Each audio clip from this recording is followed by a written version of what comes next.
Okay, so when our president, what did I? Not my president.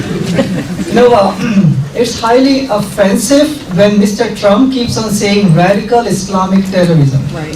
It's so offensive for Muslims, by the way, because radicalism and terrorism, these are acts. They can be done by people of any faith or no faith. Islam does not have a monopoly on radicalism.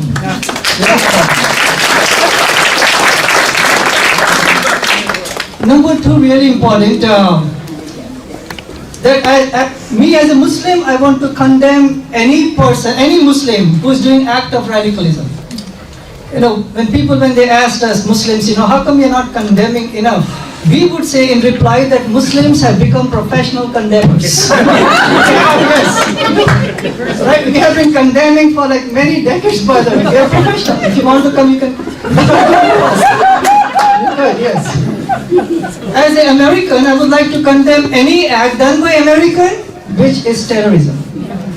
So terrorism is not just some Muslim killing some non-Muslim, which we all should condemn. 406,000 shootings, killing in the last 15 years, and every single one of them is an act of terrorism. And we all should be condemning it because each life is equal, each blood is sacred, and each soul is equal to all of us. So we should all be condemning. Thank you.